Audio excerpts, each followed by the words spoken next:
Welcome aboard! We will be your guides during this magical journey into the movies.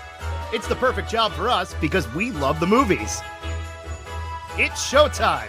Ready when you are, CB! Action! Welcome to Monoreel Radio, episode number 372. I'm Sean. And I'm Jackie. And we are here this week to review and discuss Lemonade Mouth as it celebrates its 15th anniversary. If you ask DCOM fans about Lemonade Mouth, this film is held in high regard. High regard. Anybody that I've ever spoken to about this film can't believe that we hadn't yet reviewed it for the show. But you know what? Hey, 15 years in, seems like a good time. Why not? And I'm not giving anything away. We'd never seen this before, so I was actually really excited to sit and watch this because people held this on the same pedestal that they do the original Descendants, like they do Zombies. So I was looking forward to a banger here. Well, I think part of that comes from it having a built-in fan base because it was a novel that came out in 2007. I don't remember it being a really buzzy book. I know that it was very much critically acclaimed, but I'm a reader. I usually keep up with things like that, even though it was for YA. It didn't quite make the splash like Harry Potter or The Hunger Games or Twilight. I don't remember it having that kind of buzz. But from the Disney perspective, it makes sense that, you know, if it was well regarded and it was popular enough, of course they're going to snap it up right away. Well, of course. And the thing is, like, when you think about what 2011 was, I mean, you just mentioned it, right? Twilight was in its peak. Hunger Games is taking off. Harry Potter's on the tail end. So, like, picking up these YA novels and flipping them into franchises was the thing to do here. And you know what's interesting? We're talking about Harry Potter, Hunger Games, and Twilight. Those are all fantastical stories, right? Although, okay, Hunger Games is dystopian, but I can see where they would try and take that turn and try to base it in reality. Right. And I mean, let's call it what it is. It's a high school band. You can bake songs into it. It just makes sense that you would do this for the Disney Channel. Without it being as forced as maybe a High School Musical. Correct. Well, does it seem as forced as something like a High School Musical? Did it deserve a theatrical run, or was the Disney Channel the right place for this? That, on top of many other things, is what we are here to discuss today. This episode is sponsored by Where in the Park. Our friends at Where in the Park make seek and find card games designed to play in the theme parks and turn your day into an interactive adventure. Game packs come with a deck of cards, each with an image on it hidden somewhere in the theming of the park, helping you to discover details you've probably walked past 100 times. Where in the Park game packs will spark curiosity, encourage connection, and make every visit to the parks even more memorable. Visit monoreelradio.com and click on our affiliate link to purchase your game packs at a discount. High school freshmen Stella, Wen, Mo, Charlie, and Olivia meet each other in detention. They learn that they are each musically inclined, and also learn that any club that is not a sport has been banished to the basement after Principal Brennigan spent the entire school budget on the athletics program. They also bond over their love of a Mel's Organic Lemonade vending machine.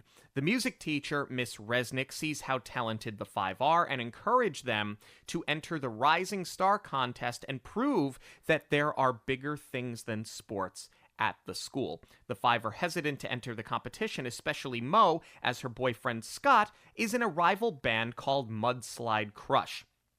Stella signs them up for both Rising Stars and the school's Halloween bash without consulting the others, but they all agree to do it anyway. Mudslide Crush learns of the new group and goes out of their way to make life uncomfortable for them at school. During an altercation, Stella spits lemonade in the face of Ray, the lead singer of the band, and he calls her Lemonade Mouth, which they decide that they're going to use as their band name. Wen develops feelings for Olivia, while Charlie develops his for Mo. Meanwhile, the group learns that their lemonade machine is scheduled for removal after Principal Brennigan struck a major sponsorship deal with Turbo Blast, which is an athletic drink that is now paying for advertising in the gymnasium and on the scoreboard at the football field. The Halloween bash arrives, however, the band is distracted as Mo sees Scott flirting with a girl named Jules, and Wen learns that his father is going to propose to his much younger girlfriend, Sydney.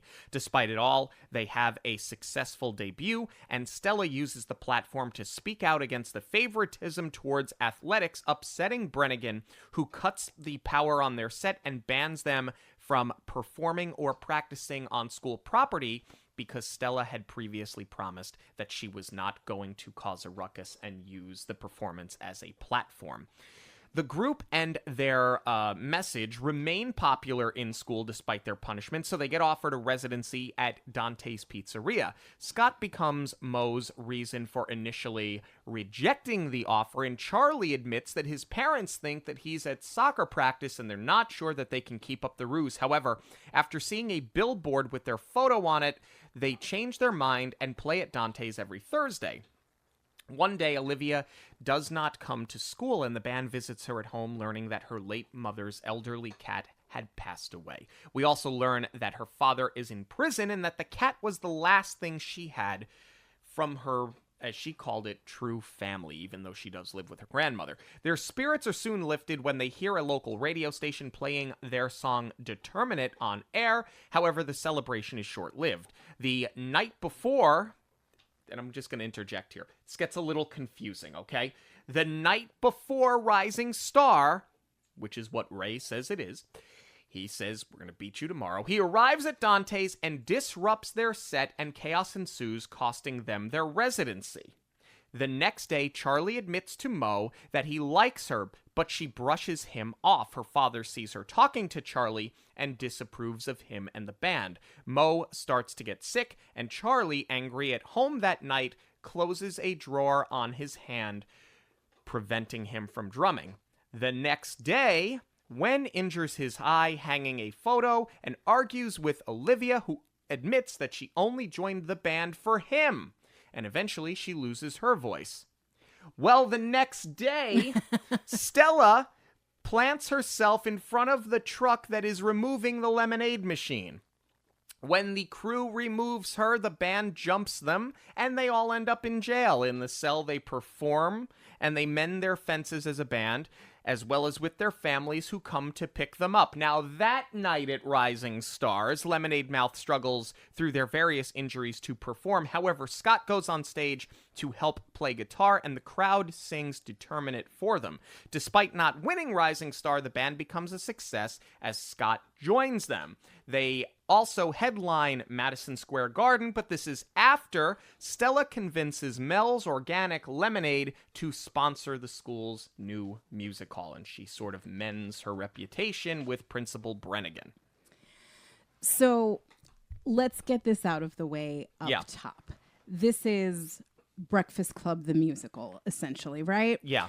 So I think it was a very smart choice to start at the top and then unpack it, especially when we find out who is doing the voiceover and what context that it's in. I think that was a good way for the film to separate itself so that you see parallels, but it doesn't feel like a complete ripoff throughout.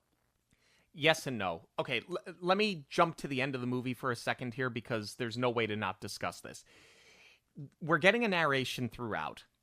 We learn that it's Olivia, but what she's doing is she's writing a letter to her father in prison. And basically, she's telling the story of their recent success because she hasn't spoken to him in years. To your point, it tries to separate itself from Breakfast Club, but I think ending the movie with a letter written to somebody is literally the exact same way that the Breakfast Club ends. But the difference between this and Breakfast Club is this is a letter that gets mailed out. In Breakfast Club, they were supposed to each write an essay when they were in detention, and they wrote a joint one, kind of saying, like, I'm an athlete, I'm a screw-up, I'm a this, I'm a this. We're the Breakfast Club. It's this whole unity thing. It's awfully close.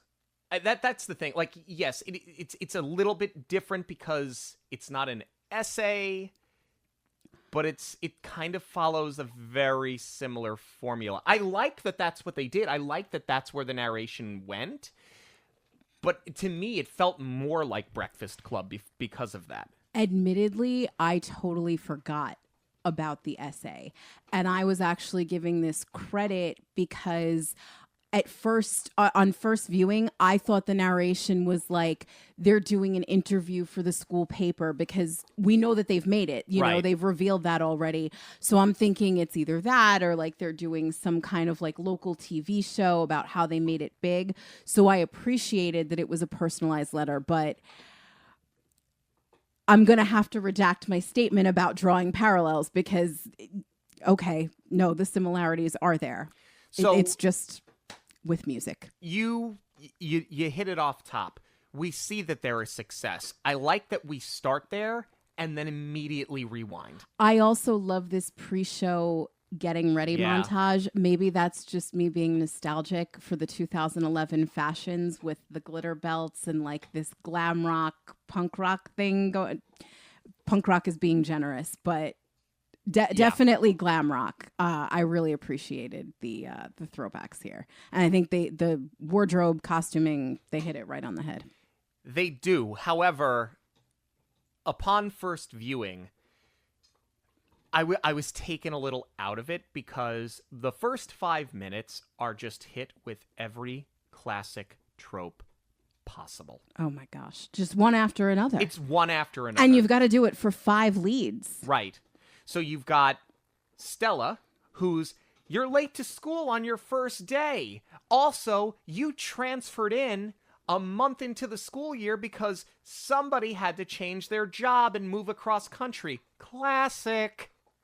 Like, it's from the start. I mean, that's the one you bat lead off with. Yeah, and then you go into Charlie standing in the shadow of his older brother. Correct. Not wanting to do sports, hiding behind what he really wants to do, lying to his parents. Yeah, it's exactly right. Then when with the future stepmother trope. Yep. Although where they differentiate it is with the age gap. Which actually worked. I thought that was really funny, actually. It does, and I appreciate that she is 28 and not 20, because that opens up a whole nother can of worms that I really don't care to discuss. And then Naomi Scott is just typecast as the perfect daughter, Baba. Like, that's another trope of, and I can say this because they say it like 8 times in this movie, the perfect Indian daughter. I didn't come to the United States for you to do this, and you have to get extra credit, and you need to worry about your grades because of college, Baba. Like, it is just every single trope imaginable up front. I was a little bit taken aback by that, to a point where I don't want to say that this almost lost me, because I really was trying to go in with an open mind, and knowing that this was so revered, I really wanted to like it. But there was a part of me that was going, oh boy, here we go. This is going to be an uphill battle with this one. I don't know if it was just sort of the mood that we were in when we watched it, but I will say the first viewing was rough, and I don't want to give too much more than that away. What I will say that I really appreciate about the setup, and I think that this comes from having the novel adapted by a female screenwriter as well as being directed by a female, is that Mo's relationship does not feel like a trope. And I think that that's usually an area that's a slippery slope when it comes to these teen movies, especially the DCOMs. When we meet Mo's boyfriend, Scott, which is not confusing at all. Naomi Scott, married to Adam Scott. Now she's got a Scott as a boyfriend. Their relationship just feels very mature, because they're talking about how they've hardly seen each other. And I think that in movies that are not as strong, this would usually be the part where the guy loses interest. She's going to be hung up and distracted by him throughout the course of the film, and that's going to be the conflict with the band. The fact that he's in his own band, and that's the source of conflict, where it's not just that he's jealous of her success. He's a little bit misogynistic, putting her down that her music is not as serious as his is because he's already had local success with it. There's just real conflict there. And they're both right and they're both wrong. And I love how that carries through both of their character arcs. Specifically with Scott, they sort of teeter him to the edge of just being a jerk boyfriend who's borderline misogynistic, but they never go all of the way. But that kind of gets fleshed out as the movie goes on, where he is kind of like standing up to Ray when it comes to torturing Lemonade Mouth. When he's trying to like back off of it a little bit, that's where there's still that redeeming quality. And then, yes, to your point, as they start building to his character arc, he certainly softens a lot more. So they push it close without going all of the way, but they give her questionable judgment because she's not just the goody two-shoes, right? She knows better than to cut class, but she's doing it because she wants to spend time with him. Was she pressured into it? Yes. But did he really push her out of her comfort zone? No. She makes that decision because that's her way of rebelling against her dad. Exactly. It's about her, not her doing something for him. And I feel like in other films of this ilk, it would be the guy that's like, come on, let's go make out somewhere, well, that's the thing, and right? That's how you never see it in all these other movies. He's never pressuring her to do anything because he genuinely cares about her. And that shows. He's never trying to hurt her. He does put her down a little bit, but he's never, it's not like the relationships that we grew up on, like the Corey and Topangas, where when we were kids watching it, we thought it was very romantic, but looking back on it now, Corey's very possessive. Same thing in Gilmore Girls with Dean and Rory. I know I've totally lost you here, Sean, but it was all about romantic gestures that we didn't recognize as being controlling. And he's not doing that here. No, and nor is he being Kevin from American Pie, which is like the complete opposite of that, but sort of in the same vein. She gets sent to detention. The detention setups make sense for everybody but Olivia. I don't understand why Olivia is cutting class and like reading poetry and eating an apple in the janitor's closet. Thank you. She did not deserve what she got at all. Like, this punishment does not fit the crime. I understand that we need to get her there, but goodness, this speaks more, and we're going to get into him. We have to. This speaks more to Principal Brennigan's character than it does Olivia. Because if you saw, if this was a teacher or a principal that truly cared, that found her, you're not going to punish her for being where she's not supposed to be. You should be using this as an opportunity to reach out, or dare I say it, this is a teachable moment here. Find out what's bothering her, why she's isolating herself. Don't punish her for it. She's still doing schoolwork, right? She's reading poetry, for crying out loud. What's the worst thing that she did? She's a little lonely. Yeah. None of it makes sense. I get it with Stella because she causes a scene at the press conference with, Turbo Blast. I want to keep calling it Turbo Man. I understand with Charlie because he throws the soccer ball at Ray and at Scott and he hits the coach instead. He deserved it. Wen calls his teacher stupid because he has a hissy fit over the fact that people keep referring to Sydney as, his hot mom. And he calls out, there's no way she can be my mother, you idiot. Look at how young she is. Like, all of that makes sense. Like, I kind of stepped into it by mistake, other than Stella, who's got a new cause every freaking day. And then, but this whole thing with Olivia, a lot of what they do with Olivia doesn't make sense until the end of the movie. Exactly. I feel like that's sort of just That's just something that, like, runs the entire... Like, the whole plot makes no sense until the very end when it comes to the positions that they put her in. To a point where I thought we had too many characters here, which works for a book, but not necessarily for the film. Like, there was a point where I thought you could have combined Olivia and Stella, but they pay off on Olivia big time towards the end. But to circle back to what I was saying about this is more in service of setting up Principal Brannigan's character. You have to put him over the top. Like, I love that he's riding around on a Segway, just basically looking for trouble and not even finding trouble, but making like that's the thing. He's doling out punishments on people who truly don't deserve it. We have to talk about how you said it, shooter. We inadvertently had a shooter marathon when we watched this. Great. Because it was Masters weekend, so you naturally wanted to watch Happy Gilmore, and we hadn't seen Happy Gilmore 2 yet, but I said we have to watch them back to back. We have to pair it.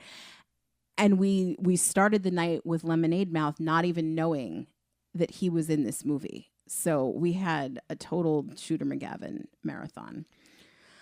I also want to circle back to Stella's detention sentence real quick. I understand, obviously, why she got smacked with it for, being disruptive during the press conference / pep rally or whatever it is that you want to call it. This new gymnasium christening. I don't know. There's a lot going on here. In his speech, Brannigan is talking about being empowered. And she says it aloud. You want empowered? You got it. But it doesn't make sense that she's chanting wear what we want. Like, that's exactly what he told you, is to be empowered.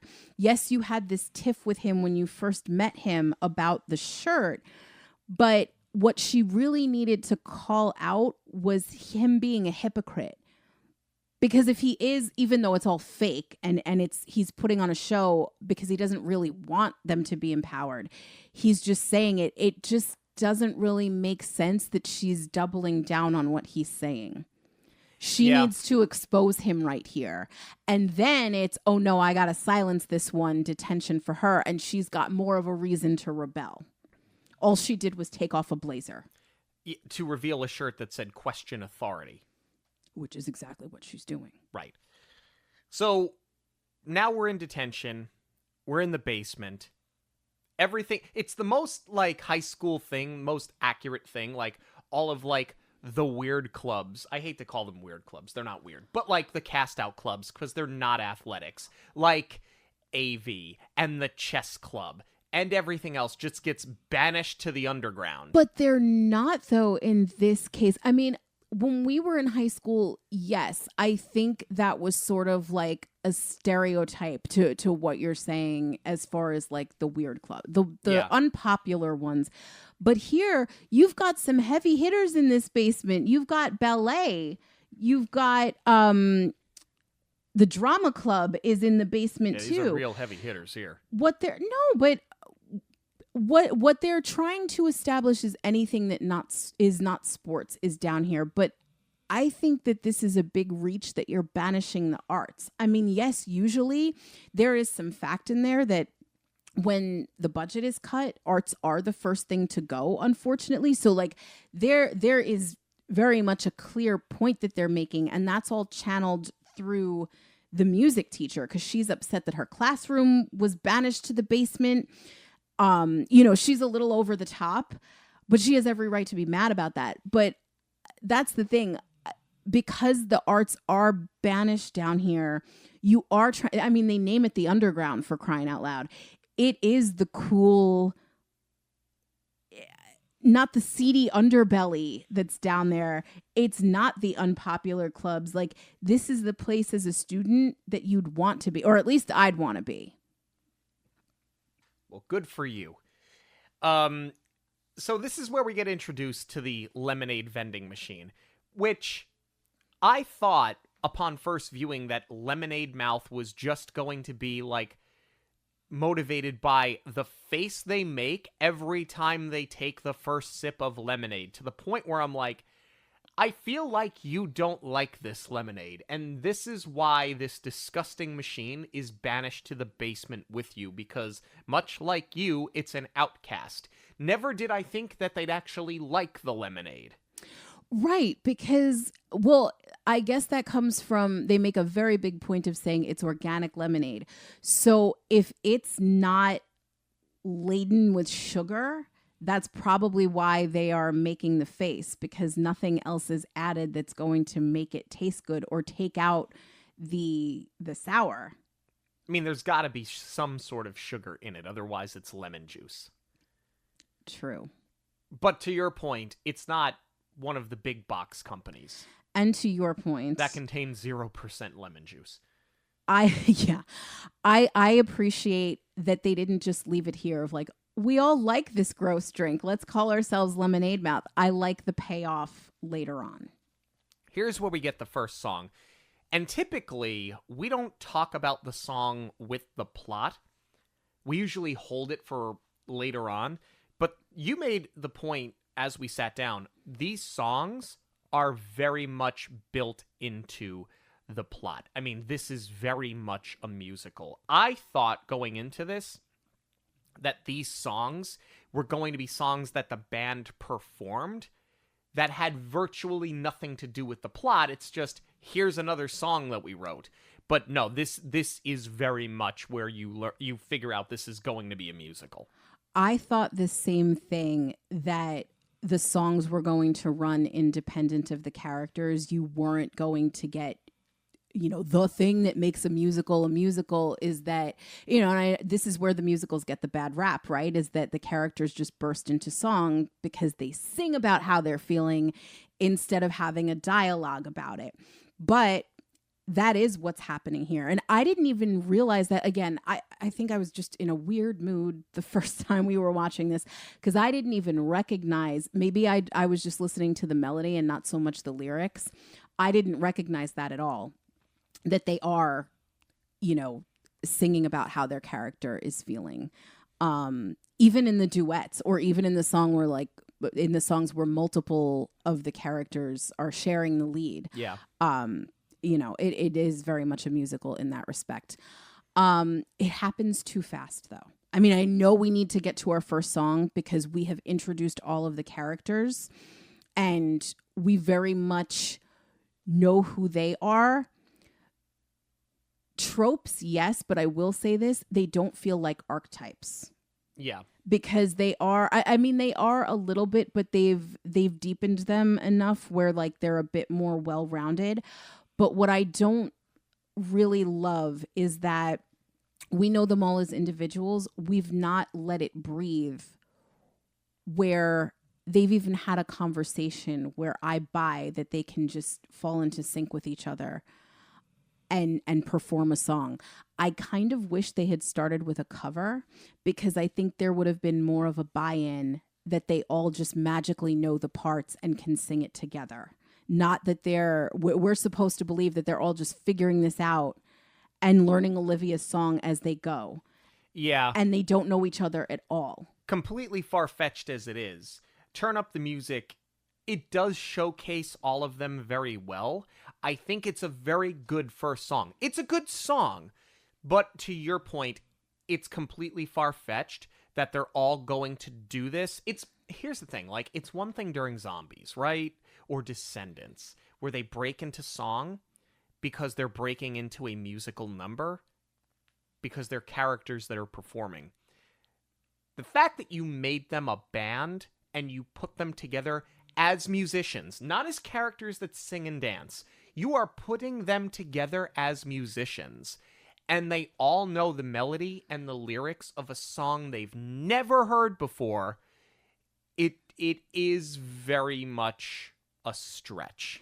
I mean, I'll look the other way that they all just happen to be in the music room that needs to be set up, and that they start tapping and strumming on things and they realize that they have a beat. But that's, again, where I stand on a cover would have worked better. Yeah. And again, I know we're trying to push the original music and create radio hits and not have to pay royalties on a song. I get all of that. But they could have covered their tracks a little bit by not saying, "Wow, Olivia, you wrote that?" Yes. You could have just left that out. The other thing that starts to fall flat is Brennigan favoring the athletics and casting the music aside, and having spent all of the money on athletics. This breaks down in two parts very quickly. The first is, in my opinion, the most egregious, but it's only because I know how this goes, and a lot of people out there know how this goes, but I don't anticipate that like a 13-year-old is going to know how this goes. The fact that he has this major corporate sponsorship that is upgrading the gym and the scoreboard for them, that's all supplemental. Right. That's like running off a booster club donation. So that doesn't actually cost the school anything. That's why they go get these sponsorships, so that they can make the upgrades and not have to take it out of their budget. Exactly. That in and of itself completely collapses this whole thing where he spent all the money on athletics, because he's got Turbo Blast spending money so that he doesn't have to. But more to the point, and this is probably the most egregious thing, because even a kid who doesn't know how corporate sponsorship works is going to pick up on this. The whole thing with, let's get you all signed up for Rising Stars so that we can prove to Brennigan how important the arts are, make no sense, because the principal's hand-picked favorite student, yes, he plays soccer, so that's important. He's in the rival band that he hires to headline the Halloween Bash, that is going to go to Rising Stars, that's the favorite to win. So you've already got the arts excelling and the principal accepting it because his star student is doing both. Right. It also seems like Rising Stars is a school-sponsored event. Right. Where if I'll buy the notion that the school is hosting this event if it's outside, because you need an auditorium. Like, we used to do stuff like that all the time. Like when we worked in radio, they had Music Idol. Yep.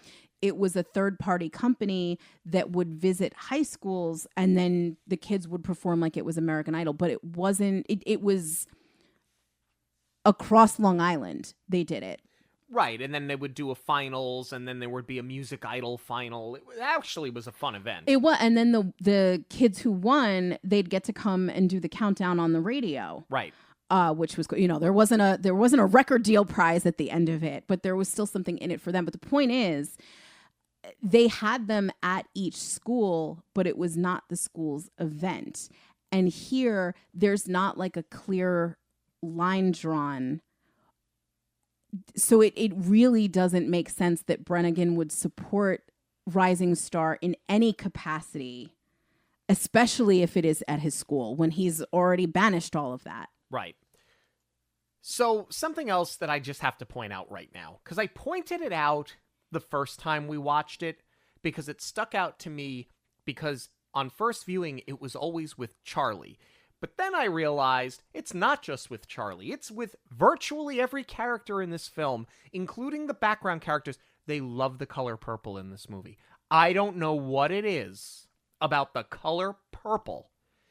It is the most predominant color in the costuming, and I have no idea why. No, and it's very intentional. I could see if they did that with yellow on the noses, it would be.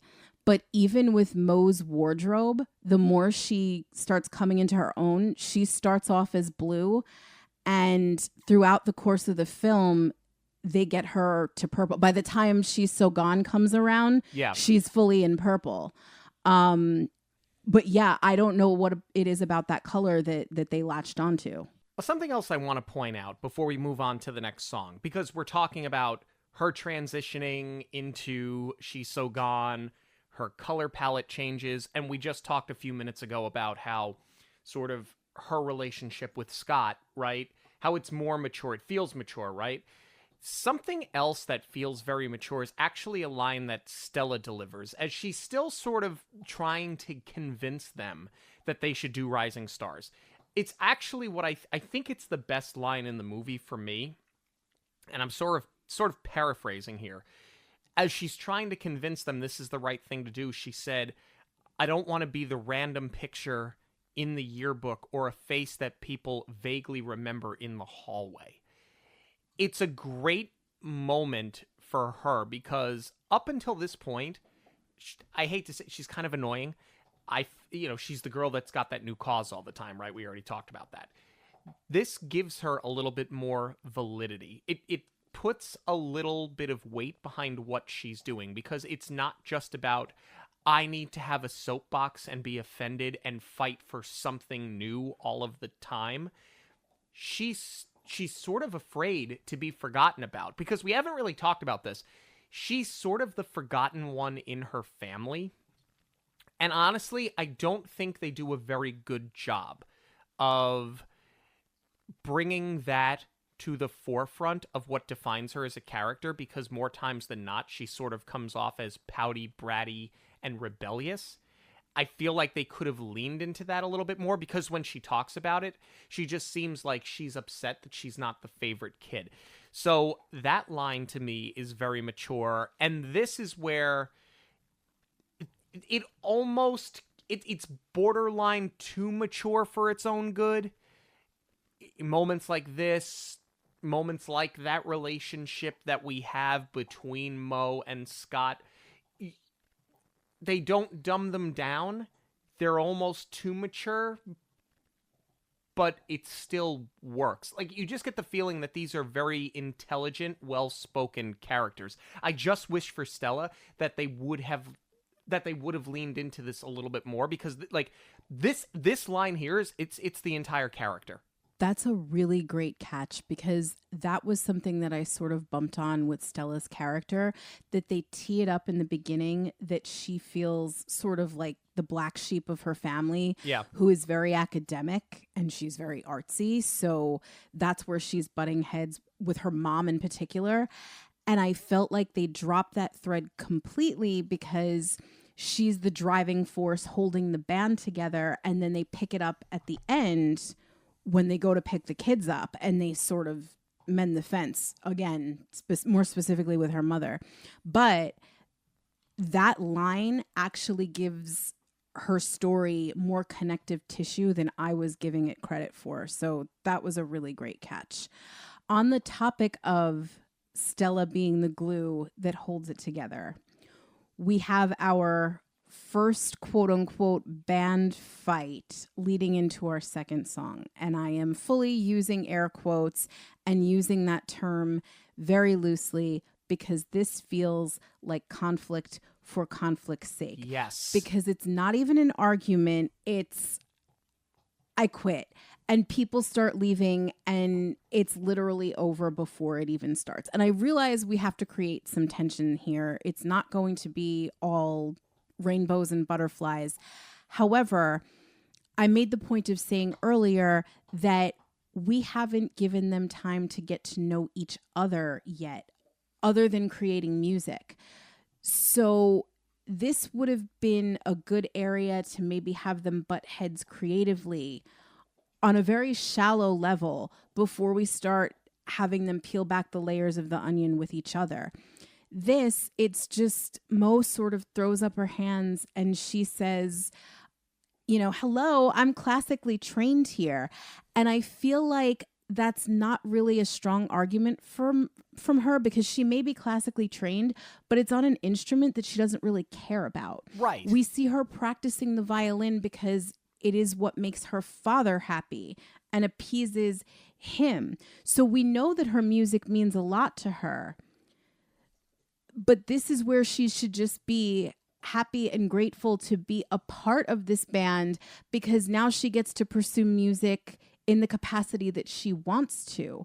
So she should not have been the first one to tap out. And then Charlie follows suit because he's got a crush on her at this point. Right. like, to me, this would have been a great area to use the relationship instead, where, because now Mo and Scott have sort of started to butt heads over it. She hasn't fully revealed to Scott that she's in a band yet, but this is something that is taking more time away from him when they already have so little to begin with. And she knows that they're going to do the Halloween bash. And now the soon to be named Lemonade Mouth is going to take some of that time slot away. So she's already got enough of an internal conflict because she knows how much of an issue this is going to cause with her boyfriend. That's what should have come out here. Not, oh, I don't want to do music, because you very much do. Yeah, and it's the whole thing is just because they struggle through the first song that they play for the first time because, you know, they've never played it before. It's just very weak. And then we launch into a perfect rendition of Somebody. Now, here's the deal. I think that this might be the best song in the movie, as cliche as it is. I honestly think that this is where they were trying to get the radio hit. I know with Determinate, that is also a contender. I have my own note about that once we get there. I feel like that... I'm leaving. Nope, I'm not going to say it. I think that this is a more broad strokes radio appeal than that is. That's how I'll tease it. I disagree. I think Determinate was supposed to be the radio hit. I'll say it right now. I think She's So Gone is the best song. However, I will say that Somebody is a really great vocal showcase for the girls. Yeah. And I think that's why it may not have been the radio hit, because Gwen and Charlie sort of get lost in the sauce here. Yeah, they do. They do. So now, out of this, we go to this concert / warehouse get-together / one song thanks for coming with mud. What the hell are they called? Mudslide Rush? Crush, yeah, Mudslide Crush. And this is where it is... Are you thinking Big Time Rush? Yeah. This is where it's revealed to Scott that that Mo is in the band, because they're upset that their set time has been cut short at the Halloween bash. Rightfully so. Yeah, it is rightfully so. They just heard it from Brannigan. I mean... If you're doing a Halloween bash, I assume that you're not going to have the band playing for the entire time, and they are just an opener. So the other thing is, like, how many songs realistically were they going to play? Right. 3, maybe 5. It's a 20-minute set. I mean, I'm pretty sure you could have baked that into the show without taking any set time away, but then you don't have a rivalry. No, and it's a high school band. If you're not doing covers, how many songs do you realistically have in your repertoire? By the way, you forgot / wannabe Beastie Boys music video at the beginning of this scene. Yeah, all right, let's talk about this song. And the crowd goes. I'm fine with the chorus sounding like All American Rejects.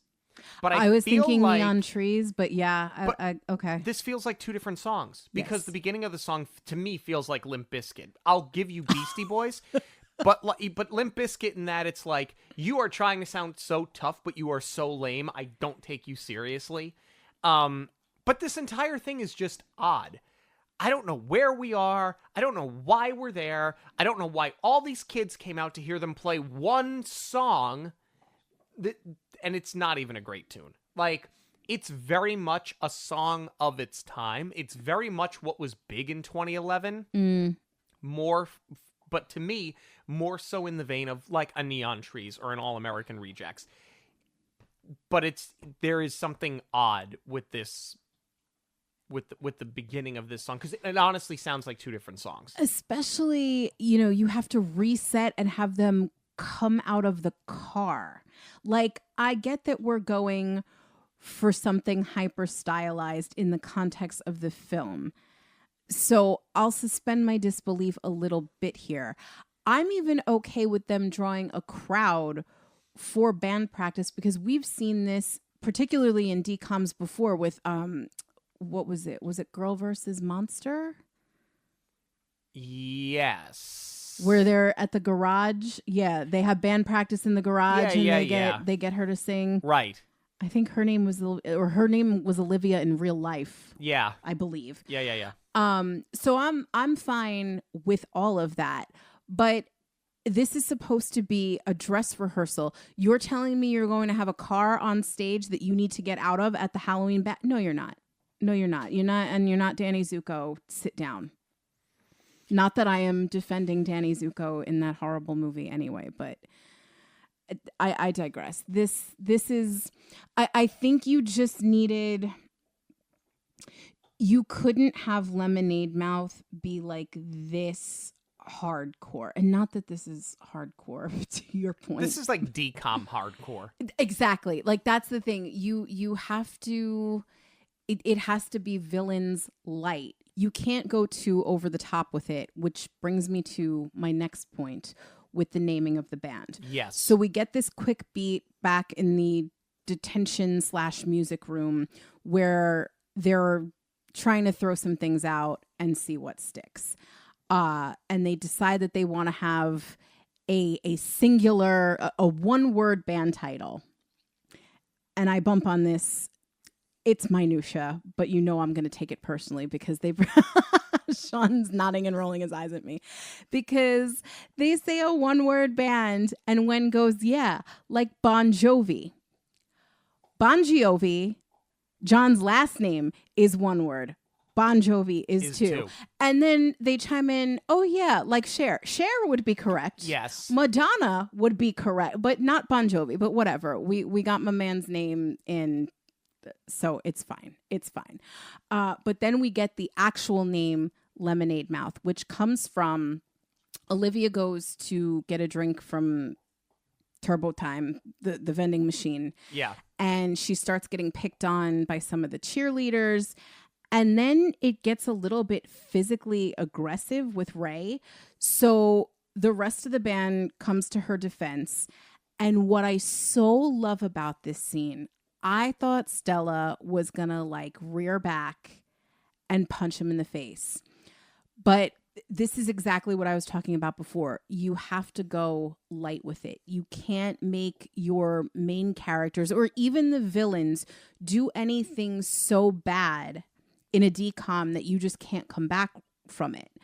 And not only in the sense of the antagonist where you have to keep it PG, but for the sake of story, you can't have your mains going over the top because we still have to root for them.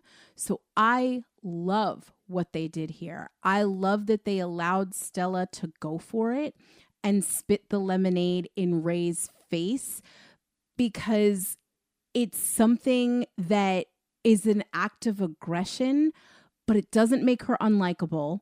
We're all rooting for her to do it and you know, give Ray what he's asking for. He's getting his comeuppance, but it's not something where, you know, she breaks his nose and he's got to end up in the hospital. And then it's like, oh, you shouldn't have really resorted to physical violence. It's great. I thought that this was the perfect retaliation. I mean, it's fine for the sake of naming the band, but I mean, she spits in his face. Let's not pretend like she didn't do something terrible to him. Now, he's in the wrong for... you know, being physically intimidating towards her, but he's intimidating towards her. He's intimidating towards Charlie, but who isn't? She spits in his face. What's a little light assault and battery at this point? And the only reason why Brennigan doesn't punish her, outside of the fact that it's for the sake of convenience for the film, Ray is so over the top in what he's doing, he can't justify punishing one and not the other. And he certainly can't punish the girl and not the boy. That's just the fact of the matter, especially given what he has done to be the aggressor in this case. Right, and he's not going to punish Ray because he's his soccer star and they have the Halloween bash coming up. Right. How about Wen and Olivia? This is very, very, very, very okay. it seems kind of out of left field for me. I think that they do a bait and switch because they're trying to put it in our heads that he's going to pursue her, and we later find out that she joined the band for him. So I like the flip, but I hate to say it, when he's sort of coming on to her, it's not convincing. I don't buy it from either one of them. I don't think that it's a case of lacking chemistry between the actors. I think it's an instance of that Disney or the director, I don't know, maybe even this goes back to the novel, that it was supposed to live in that space of are they or aren't they? Maybe because it's a band, because there's 5 of them, they're not trying to couple anyone off. Because you have this set up with Charlie and Mo, and then that ends up going nowhere, right? Because she ultimately decides to stay with Scott, who she never kisses, by the way. No, they'll hold hands or they'll touch each other's face, but like I think it seems very deliberate that there was nothing romantic between any of these characters. So let's talk about the vending machine removal. Do you remember a vending machine in high school being scheduled for removal and us knowing about it ahead of time? I don't recall anything in high school being scheduled where the kids would know about it that far in advance. Now, I remember the day we got a Nesquik machine in our cafeteria. That was the biggest deal ever. We didn't know that it was coming, but my hand to God, we were walking out of class, leaving class to go get Nesquik. In my criminal justice class, I got up to walk out and my teacher said, "Are you going back to that machine?" And I said, "Yeah." And he took $3 out of his pocket. He's like, "Get me a strawberry." It's my hand to God. Like, so I get the whole vending machine thing, and it was always a sad day when you went to go get your Nesquik and it was sold out. But I don't remember. I've never seen something scheduled for removal. But, we got to give Stella a new cause, and we need to make it damn the man so that she can get mad at Brannigan for literally doing the exclusivity so that he doesn't have to take money out of his own budget to make the improvements that he needs to the gym and the scoreboard, because she doesn't understand how any of this works. I'm surprised that they named the band so much later in the game, and it was because of what Ray said. "Oh, when Lemonade Mouth here spat at me," and it wasn't over the bond of them all using this machine. Because that's the other thing. When Stella's getting the initial tour of the underground, everybody's drinking it. Right. So they could have leaned into that a little bit more instead of making this a metaphor for oppression and taking things away. Just, it could have been as simple as, "You've banished us down there. This is like the one thing that's making us happy. You have to give us something. You can't make us come all the way upstairs to get our drink. We need access to something down there." It could have just been very much cut and dry like that. Now we get into Determinate. It's a good song. It obviously becomes the biggest song for the band in terms of the scope of the film. But this has that, as I wrote it here, Descendants radio hit vibe to it. This is like the DCOM feel. This is we are trying to make a radio hit, but that it came specifically from this movie. See, and I didn't feel that way at all. I totally bought in. I love this entire scene. You've got, Brannigan with his God complex dressed as Napoleon for Halloween.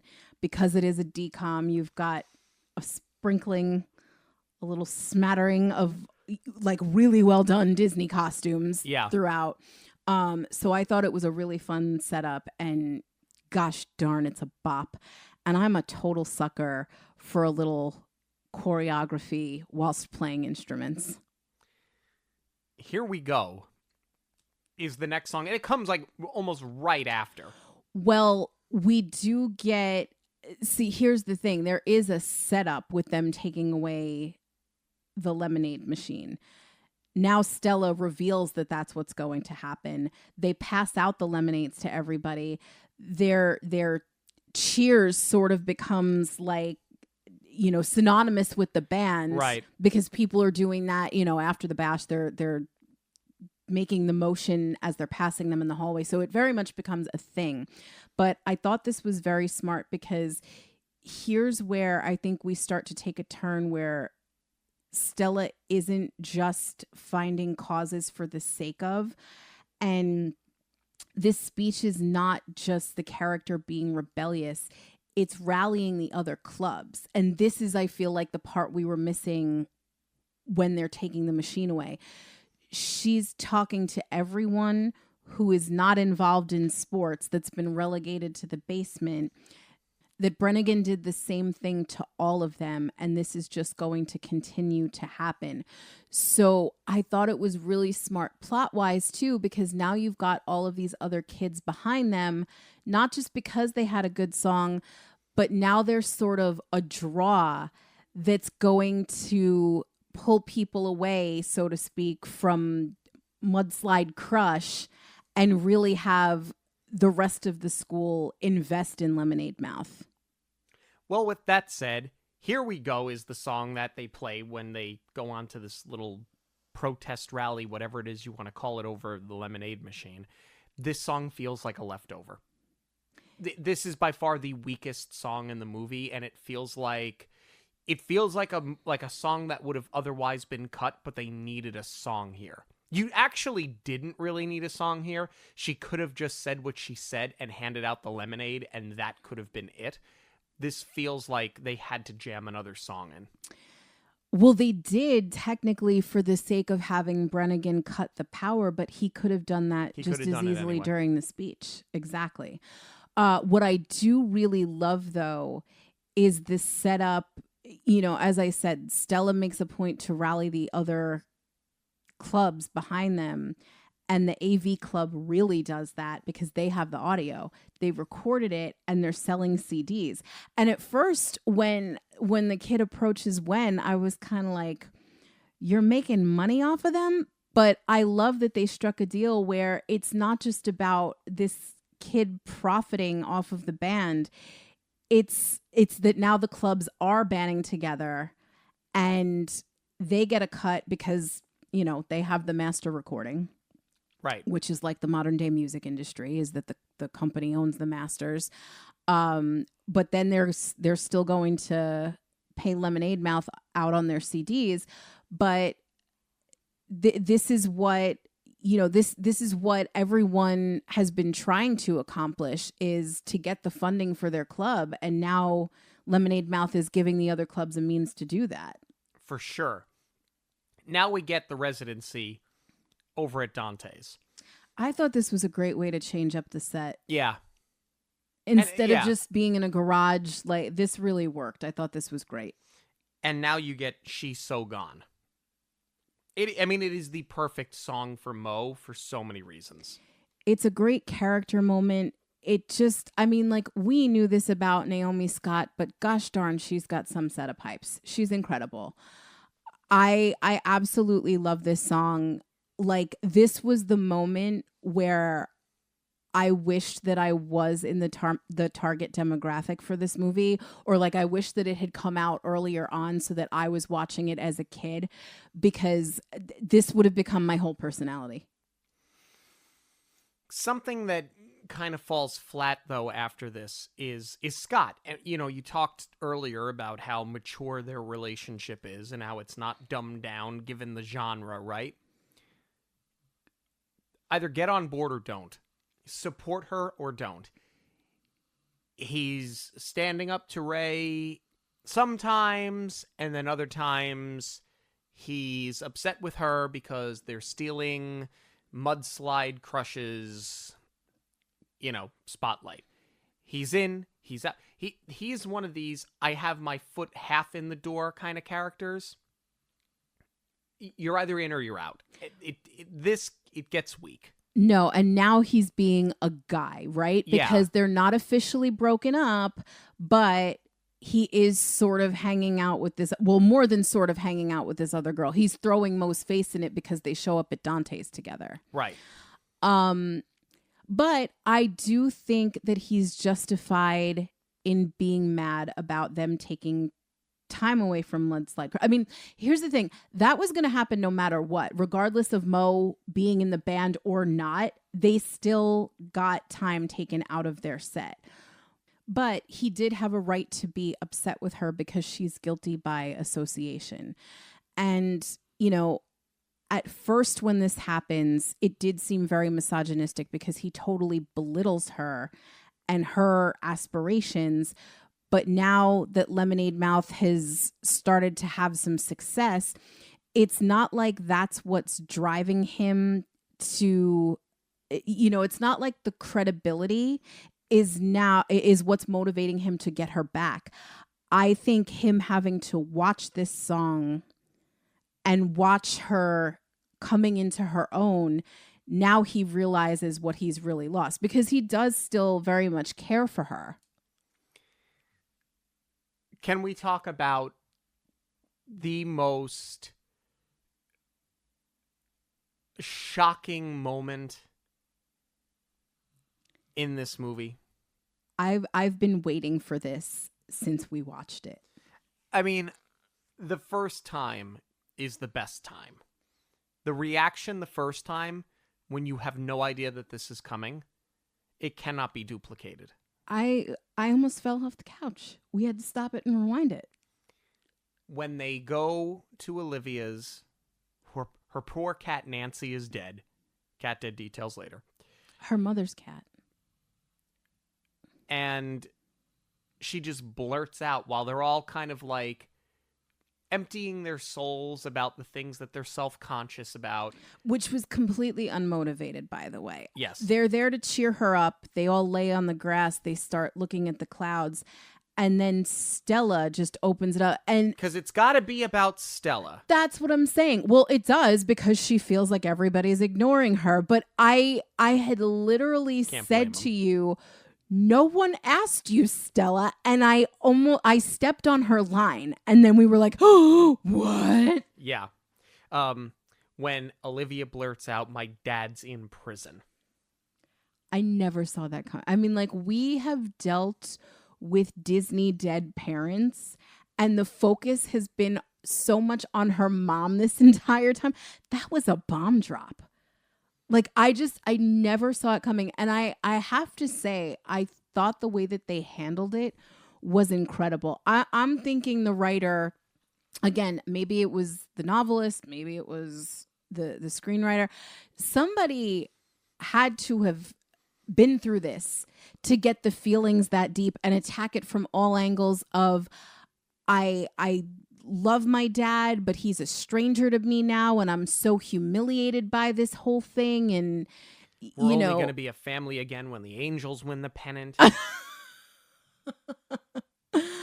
No, but I mean, it's very mature. Yes, it's very mature, and I mean, I don't feel like it's mature for a high school aged person to be thinking these things and feeling these feelings, but I'm glad we didn't dumb that down for the DCOM audience. No, we get plenty of that in the next song, More Than a Band.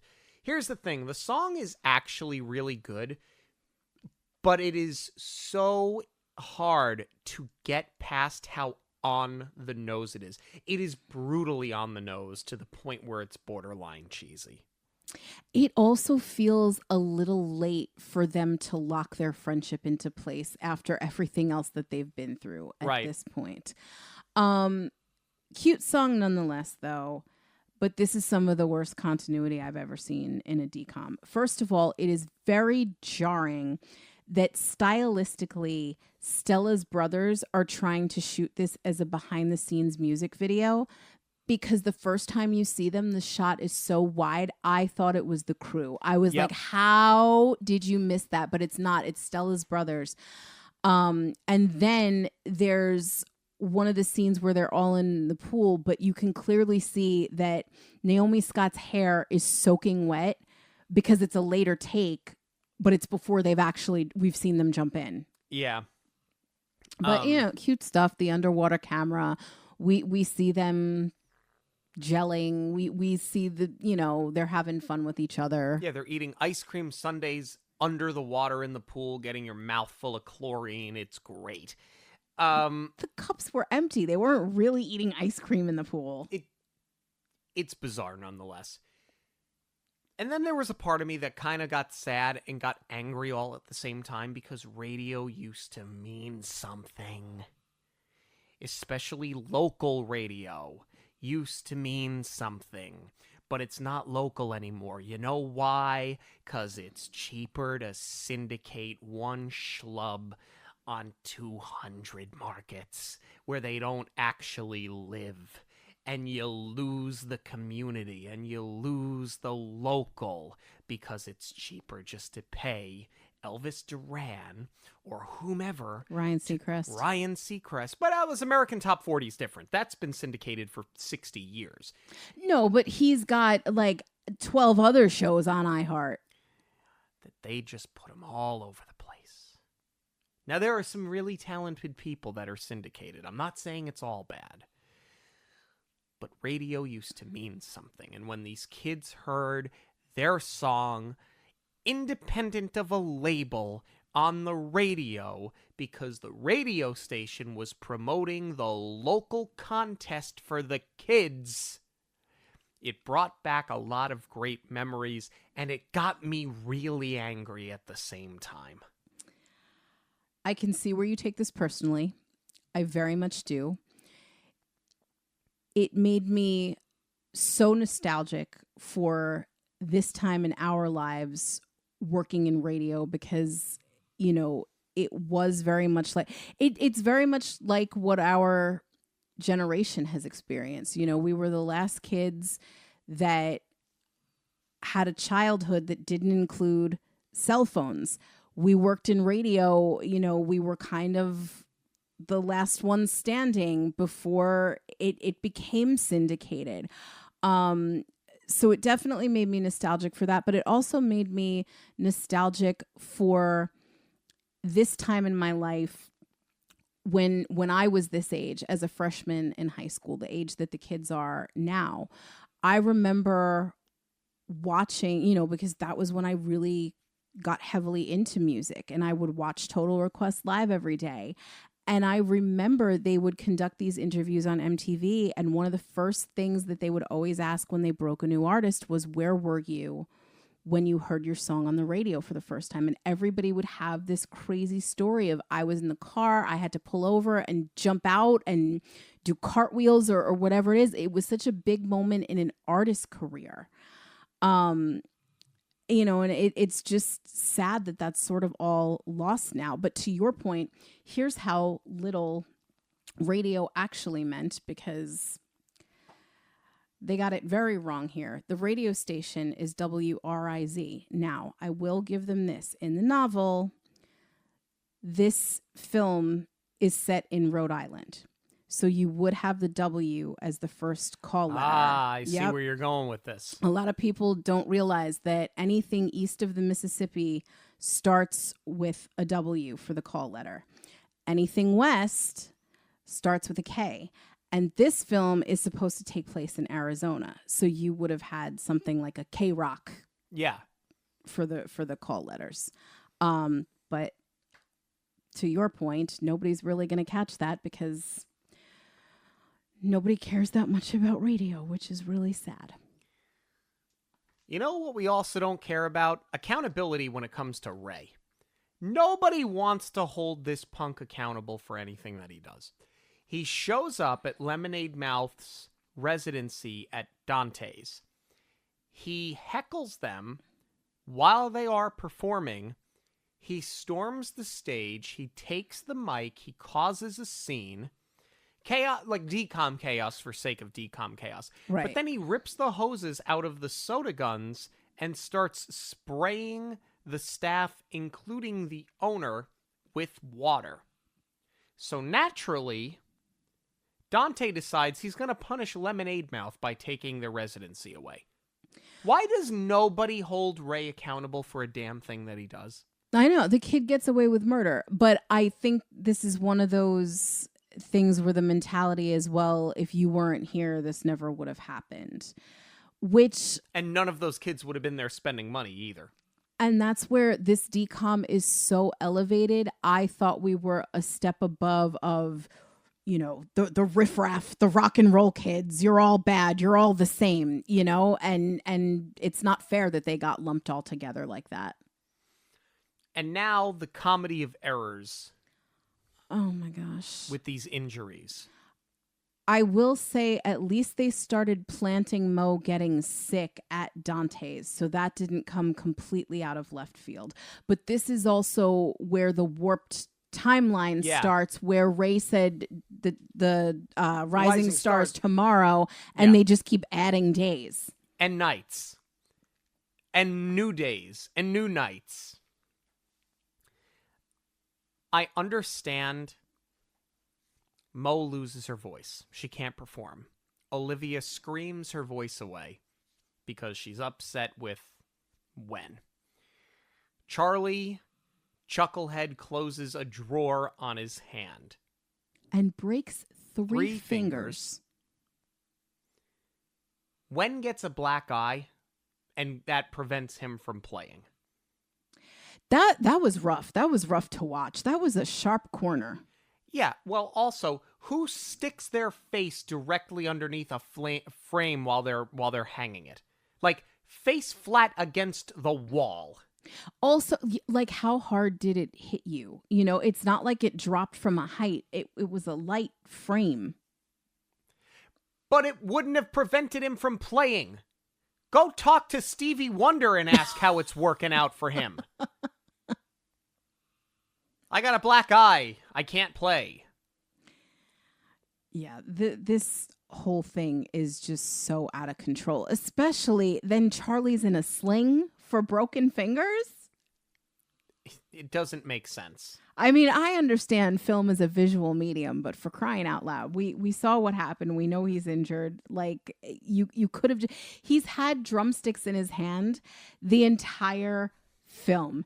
Just by virtue of him having to put both sticks in the opposite hand, message received. Also, Rick Allen plays with one hand. I don't want to hear Charlie's excuses. Okay, so now we get tomorrow 3 times over because we're living in Groundhog Day. And then we go to jail, which is on par, Olivia, okay, I can see where you're going to prison. It's in the blood. The rest of them, like, this whole thing just seems... I don't know. There's something about it I don't care for. Stella's got to sit in front of a truck because, put my fist in the air and damn the man over my vending machine. And then they jump the crew. I actually love that they jump the movers like that, because it started to happen in the cafeteria fight with Ray when Stella ends up spitting. But Charlie and Wen back out of fighting Ray. Here, now they're locked in with each other. They've established the friendship. They are behind each other no matter what. They are more than a band, and they go hard for each other, and they jumped on him. And maybe it's just me, because one of my favorite scenes of all time in any movie is in Now and Then, when Roberta's character, she fights, it's not Devon Saw. She gets in a fight and they pull her off the guys, and then somebody insults her about her mother who has passed away. And then Sam jumps on this guy because she's just got her friends back. I know this does not make sense as I am explaining it to you right now, but if you've seen the movie, you know what I'm talking about. I just, not the violence aspect of it, but I love that you go that hard for your friend. And I love that that's what they do here. However, I think jail is a bit much, even though they are just quote unquote waiting to get picked up. They're not actually arrested. I just think that that's in such poor taste with what Olivia's been through. To your point, I mean, I disagree that it's in the blood. She was going to end up there. No, she should be irate. She's the one sitting there. Come on, guy. She barely has a voice at this point. Come on, guys. Let's not fight. Let's not argue. No, you should be the one that's tearing into Stella for landing you in the place that you hate the most. That's where I feel like, and it's, we've talked about it. It's happened before. It seems like the wrong motivations are coming out of the wrong characters. And I truly think that they just said it in jail so that they could all start tapping on some stuff and make the song, which also, by the way, is weak sauce as far as resolving this. Yeah. I know we have to wrap it up quickly because you have to get them to Rising Star, but Charlie's tapping a quarter, with his good hand. Yeah. And then all of a sudden it's like, oh, we could just make a song and it'll all go away. You're still in jail. But yeah, it's all going to go away. Before we move on, I do have one quick note, though, because now we're starting to land some character arcs and tie up some storylines. Charlie's first, Sydney picks up Wen. This is a big step because he goes to hug her. He's just so happy to see a familiar face, even though he didn't actually get arrested. And we kind of skipped over this. Sydney was the one who broke that the song was on the radio to him. I think that was an important character moment, and you get the really nice payoff here. But what I really loved was that Charlie's brother comes to pick him up. And I love that Charlie doesn't hold anything against him because it's more of an issue with the parents than it is with his brother. So on to Rising Star. You get the next song. Really, it's the last song, technically, right? Don't you wish you were us? This song is so lazy. Everything about it is lazy. I understand that we're not supposed to like Mudslide Crush. They're the bad guys in the movie. But you basically put them on stage to hold up a sign that says, we suck and you should hate us. Because I don't think... And at one point, Lemonade Mouth's like, oh, they're good. It's like, this is a terrible song. There's nothing good about this. No, and it makes Scott unlikable, and he's trying to get us back at this point. Well, he's got 1 foot in and 1 foot out. As per usual. I mean, I think it is supposed to drive home that he does not agree with Ray, and he's just been sort of blindly following him this entire time. But it's not just about Scott getting Mo back at this point. Like, you need us as the audience to be rooting for you, and you sound like a jerk right now. Right. But we're going to fix all of it, because Scott's going to join Lemonade Mouth to play guitar. The one instrument they don't need played, by the way, because Stella's playing. She's the only one that can. He jumps in there, and the crowd sings Determinate for him, and that's fine. That all works. I like that they don't give them the victory at Rising Star, even though technically, I mean, you have this high school band who's released one song that everybody seems to know the words to, so I think that they're probably the Rising Star. If you're going to bank on anybody... Because remember, the winner gets a record deal. You want to go with the people that nobody's ever heard of, or do you want to go with the band that already has the earworm that's willing to give you money for it?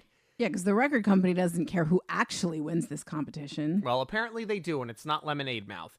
But it doesn't matter, because they don't need Rising Star, because we're going to Madison Square Garden. Yeah, that escalated quickly. Yeah, it doesn't make sense how they fell apart that badly. I mean, okay, Olivia's voice is on the mend. So is Mo's because she had a fever. Charlie, to your point, could have figured out how to play with one hand. Stella can still play.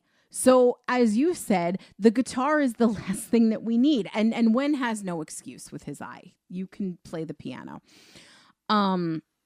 We do have one more song at Madison Square Garden, though. I was wrong about that. I mean, this is really all in service of Scott mending the fence and making it right and showing that they do have a fan base to stand behind them. And I think it lands harder for Stella than anybody else because she's felt invisible this whole time. And it shows that Lemonade Mouth mattered to people. It's a sweet moment. I appreciate what they were trying to do here, but I just feel like we didn't need to be so clumsy about it. Where it does work that they added days with all of these injuries is that they've not rehearsed in a couple of days. So I'll buy that they were out of practice, but that could have been a throwaway line. You know, what are we going to do? We spent the night in jail and we didn't get to do our dress rehearsal. So then you have like a clunky performance, but the way that it just completely falls apart is just way too over the top. But I didn't think it was cheesy that Scott came to bail them out, especially because, and we sort of skipped over this before, I love that when he does decide to put both feet in with Mo, she forgives him, but she doesn't take him back. Yeah. I applaud that, especially in a DCOM, that they didn't make the girl bend so easily and just give the guy what he wants and go along with it. And she chose herself. And I think that that's so important and such a great message. Breakthrough is the last song. It's the one that they perform at Madison Square Garden. It's fine. I mean, honestly, I couldn't tell you much about it. We just watched the movie today. I just know it's the last one they performed. I don't know if it's by this point I was sort of like musiced out or if it's just sort of there and it's not that great. It's not memorable. At least I don't think that it is. No, I agree with that. And I think it's because I'm completely taken out of it by the Madison Square Garden of it all. I on first viewing, I was, as I just said, I was like, wow, that escalated quickly. I feel like a smaller, more local venue would have been a better setting for this final number and more believable that they, even though they didn't win Rising Star, they have enough notoriety where like they are selling out venues and they are building a fan base because there's no time jump here. It's we not don't like know how long this has been going on. Yeah, it's not like they flash forward to, well, and I guess that opens up too much of a can of worms of, we decided to throw away college to go pursue our band or they don't address if it's after college or whatever, but because you don't have the time jump, it just feels like the rise to fame happens way too quickly. And it's really just for the sake of Olivia's letter to tell her dad how big the band got. But I feel like you could have done that at a more local level.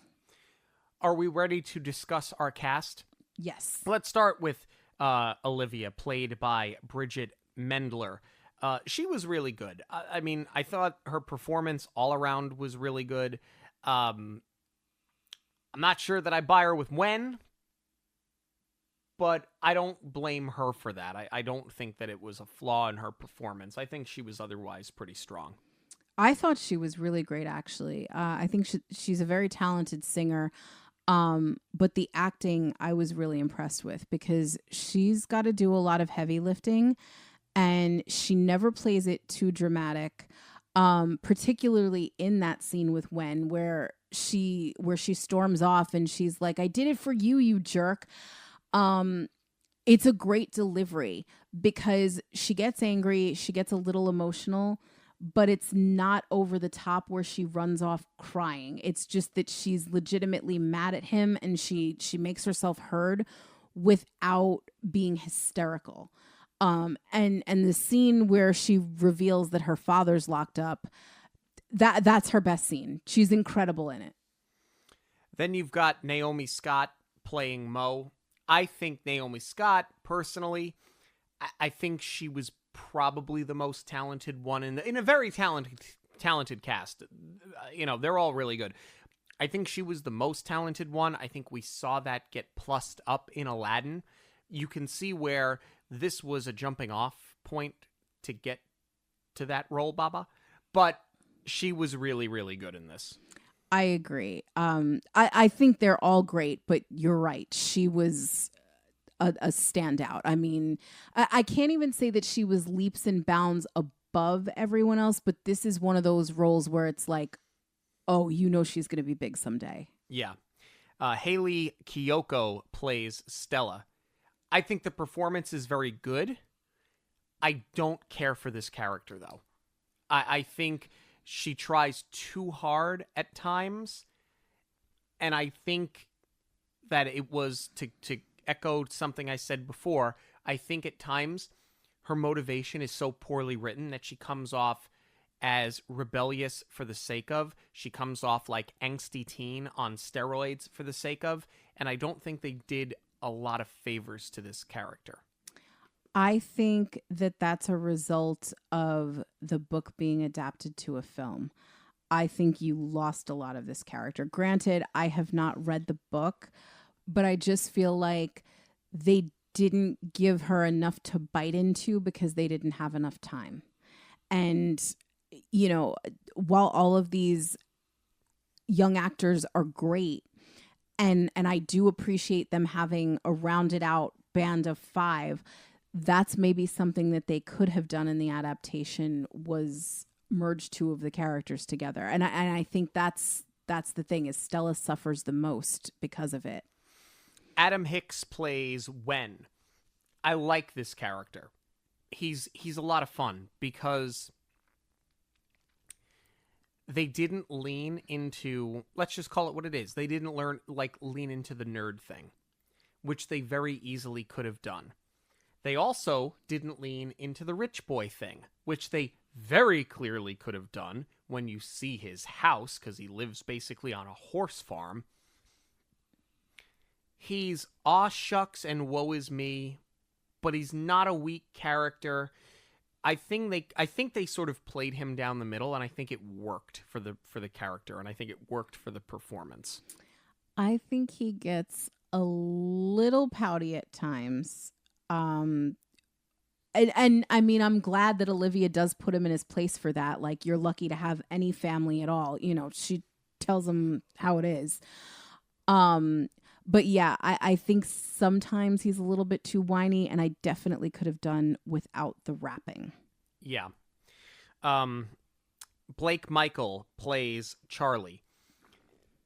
Let's just call it what it is. For a really good-looking kid who's very suave and is in a band, this kid has no game. And I don't believe, looking at this kid, that he has no game. It's funny. If I gotta be honest with you, I know that's a weird thing to latch on to, but like, if I walked past this kid in the hall at my high school, I'd be like, oh, that guy, as if you are a 16-year-old boy, this is the 16-year-old boy you want to be. Like, I'm not buying it. I'm sorry. I'm just not buying it. No, and it's funny that you say that, because I was thinking that too. I was like, if I was younger when this came out, like if I was in that Target demo, I would have had such a crush on this kid. And you should see what he looks like now. He aged very well. We'll put it that way.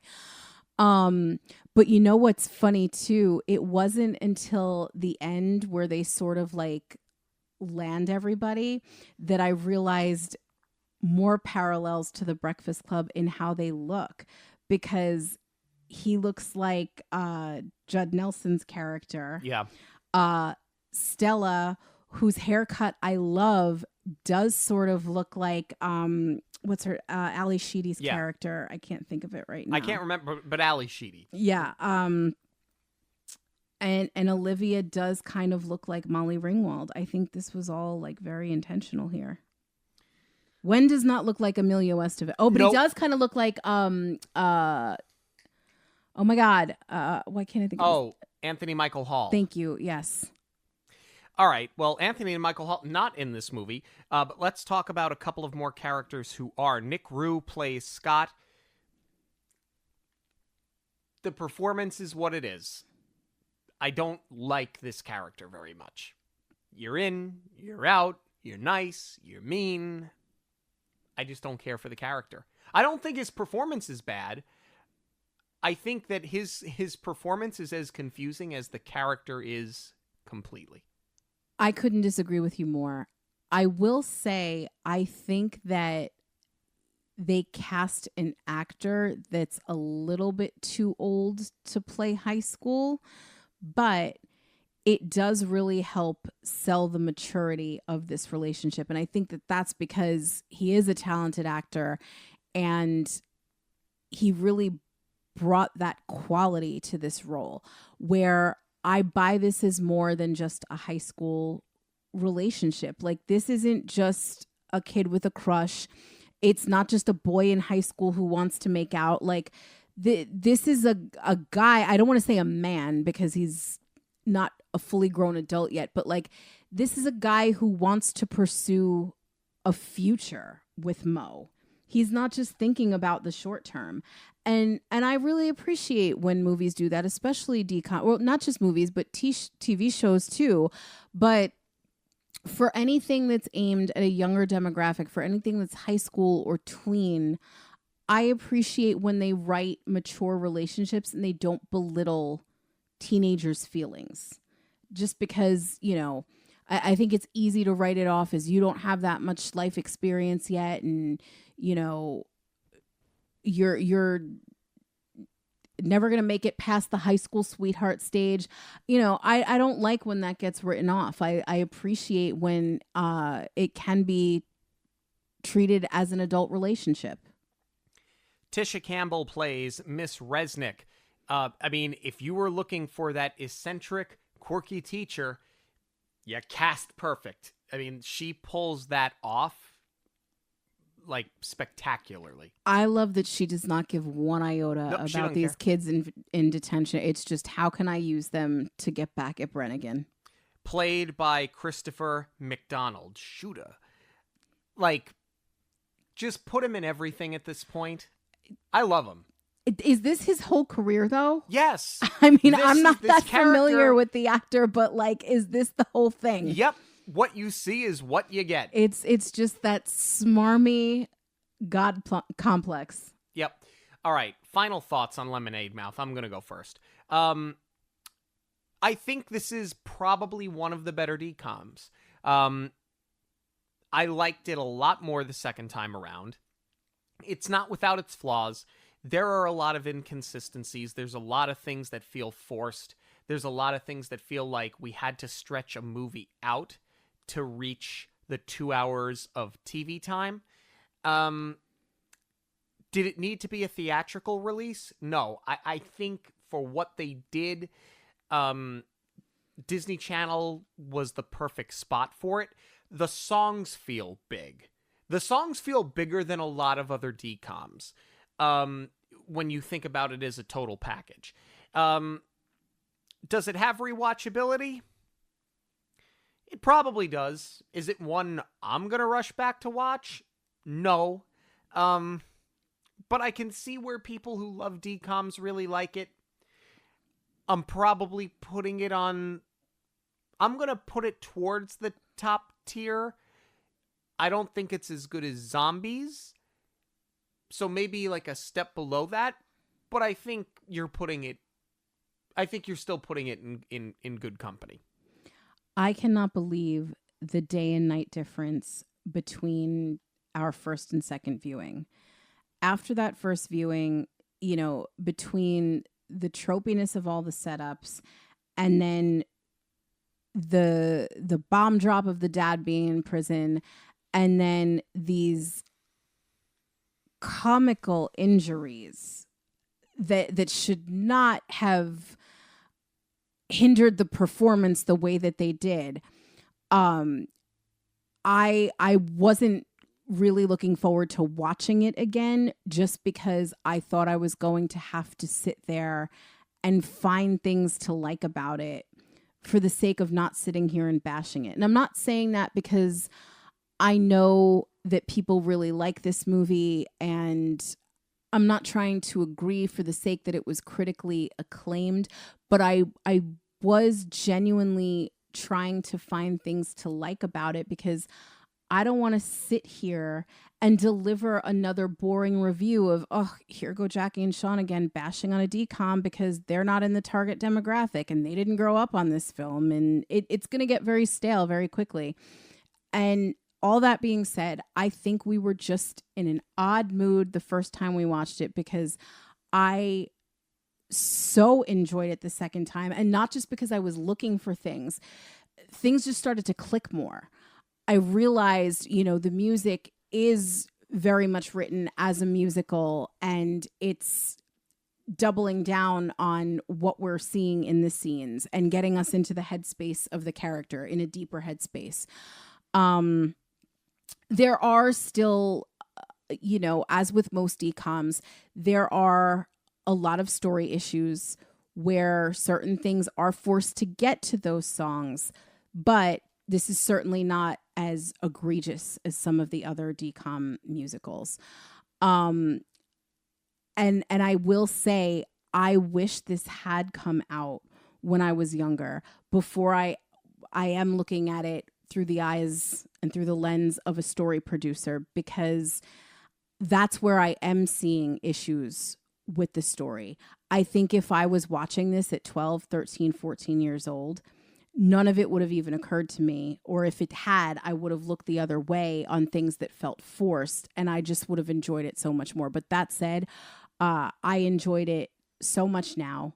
I will absolutely watch it again. And I agree with you. This is definitely one of the better ones. This is up there with Zombies and Teen Beach Movie for me.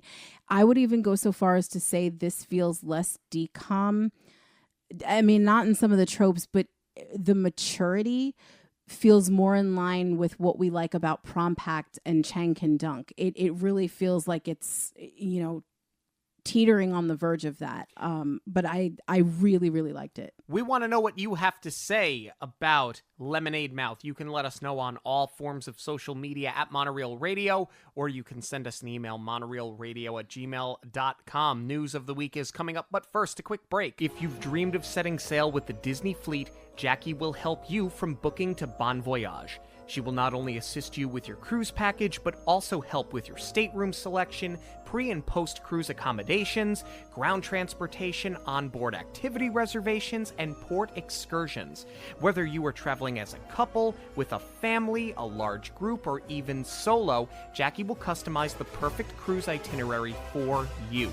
Besides Disney, some of our favorite vacations have been cruises, and we have personally sailed aboard the Norwegian Gem, the Norwegian Jewel, and Royal Caribbean's Utopia of the Seas. Jackie is certified with both of these cruise lines as well, and can book your sailings with the same attention to detail and knowledge that she demonstrates when it comes to any Disney destination. Visit monoreelradio.com/travel to set sail. Hey guys, my name is Mike. I listen to Jackie and Sean's podcast every week on my commute into work. So I reached out to Jackie, and she helped me put together the perfect getaway. I did a 4-night Disney cruise ship, and she was able to answer every question that I threw at her. She put together the perfect dates and an insurance plan that made the whole experience stress-free. She was able to help me with little tips and tricks, like you can get a Mickey Mouse bar delivered to you any time of the day. And I think that was a mistake because now I put about 10, 15 pounds on. I'll definitely be using Jackie again in the future. Thanks for everything. Rock and Roller Coaster, starring the Muppets, is reopening this summer at Walt Disney World. But we are excited for this week's announcement, which is that we're going to get the set list. Now, they've already dropped that Song 2 is one of the songs that's going to be in the attraction, performed by Dr. Teeth and the Electric Mayhem. But we now know that every song on the ride is going to be performed by Dr. Teeth and the Electric Mayhem. And it sounds like, from what we understand, the full set list is being dropped this Thursday. Do you have any predictions? Well, I know I'm putting you on the spot. I'm trying to think of who they have to pay royalty to. I don't think they'll do Rock and Roll All Night because I think Kiss is going to want too much money. They could do Moving Right Along. They could do Rainbow Connection. But I feel like if we're going to pull away from songs that are already of the Muppets. And I'm trying to think of songs without, like, Googling anything. What would be sort of cheap? That's how you have to look at it. My prediction / my hope, and this is not going to come cheap, because Which means it's not going to happen, by the way. Since Dave Grohl was in the Muppet movies, I would love to see a Foo Fighters song, maybe Learn to Fly, because you need something fast, you need something upbeat. I would love a world, but they're never going to do this, where to pay homage to the original ride, they covered an Aerosmith song, but Universal's never going to hand that over. They might do I Can't Drive 55. You could probably get Sammy Hagar at a reasonable price. That would be a guess. I think that would be fun. You're not going to get Life in the Fast Lane. You're not going to pay the Eagles. Yeah. That's what I'm saying. Like, it's got to be somebody, not that Sammy Hagar is not uber talented and not insanely famous, but the thing is, like, Sammy Hagar doesn't need the money because he's got so many other business ventures, and he gets Van Halen money. I feel like you could get I Can't Drive 55 for a reasonable price. While we're in Hollywood Studios, I'm not sure if you got to see this today. They put the Sorcerer's Hat on the animation building. So it very much mirrors what we have over in the Burbank studios. It looks great. And then they are laying cement handprints in front, same way they do over at Grauman's Chinese Theater. But they are the Disney characters, the animated characters' handprints. I'm not sure how I feel about that.